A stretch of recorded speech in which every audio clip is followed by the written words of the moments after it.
பிரசங்கி 2ஆம் அதிகாரம். நான் என் உள்ளத்திலே சொல்லிக் கொண்டது என்னவென்றால், வா, இப்பொழுது உன்னை சந்தோஷத்தினாலே சோதித்து பார்ப்பேன், இன்பத்தை அனுபவி என்றேன். இதோ இதுவும் மாயையாயிருந்தது.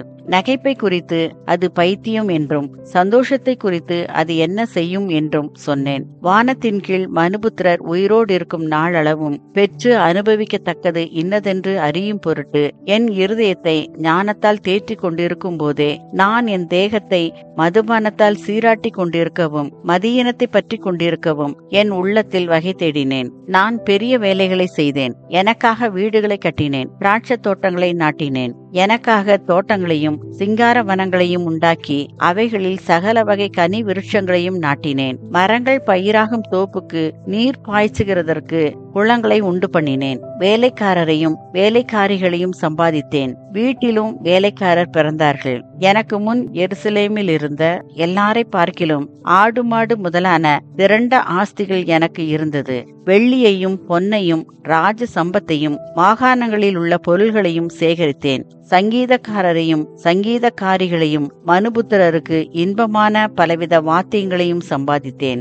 எனக்கு முன் எருசலேமில் இருந்த எல்லாரை பார்க்கிலும் நான் பெரியவனும் திரவிய சம்பன்னனும் ஆனேன். என் ஞானமும் என்னோடே கூட இருந்தது. என் கண்கள் இச்சித்தவைகளில் ஒன்றையும் நான் அவைகளுக்கு தடை பண்ணவில்லை. என் இருதயத்துக்கு ஒரு சந்தோஷத்தையும் நான் வேண்டாம் என்று விலக்கவில்லை. நான் செய்த முயற்சிகளிலெல்லாம் என் மனம் மகிழ்ச்சி கொண்டிருந்தது.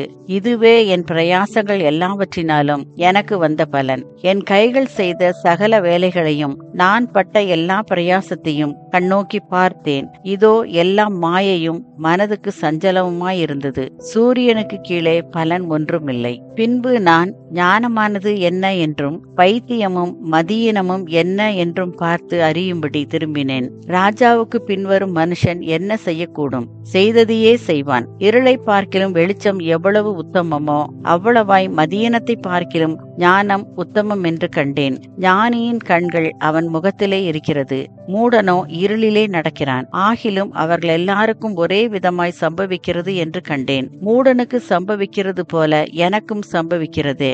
அப்படி இருக்க நான் அதிக ஞானம் அடைந்ததினால் காரியம் என்ன என்று சிந்தித்தேன். இதுவும் மாயை என்று என் உள்ளத்தில் எண்ணினேன். மூடன் என்றாலும் ஞானி என்றாலும் என்றைக்கும் நினைவில் இருப்பதில்லை. இப்பொழுது இருக்கிறதெல்லாம் வருங்காலத்தில் மறக்கப்பட்டு போம். மூடன் எப்படி சாகிறானோ அப்படியே ஞானியும் சாகிறான்.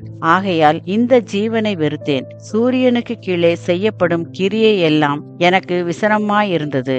எல்லாம் மாயையும் மனதுக்கு சஞ்சலமுமாயிருக்கிறது. சூரியனுக்கு கீழே நான் பட்ட பிரயாசத்தை எல்லாம் வெறுத்தேன். எனக்கு பின்வர போகிறவனுக்கு அதை நான் வைத்து போக வேண்டியதாகுமே. அவன் புத்திமானாய் இருப்பானோ மூடனாய் இருப்பானோ அதை யார் அறிவார்? ஆகிலும் சூரியனுக்கு கீழே நான் பிரயாசப்பட்டு ஞானமாய் சம்பாதித்த சகல வஸ்துக்களின் பேரிலும் அவன் அதிகாரியாவான். இதுவும் மாயையே. ஆகையால் சூரியனுக்கு கீழே நான் பட்ட எல்லா பிரயாசத்தின் மேலும் உள்ள ஆசையை விட்டுவிட வகை பார்த்தேன். ஒருவன் புத்தி யுக்தி நிதானத்தோடு பிரயாசப்படுகிறான். ஆகிலும் அப்படி பிரயாசப்படாதிருந்த வேறொருவனுக்கு அவன் அதை சொந்தமாக விட்டுவிட வேண்டியதாகும். இதுவும் மாயையும் பெரிய தீங்குமாய் இருக்கிறது.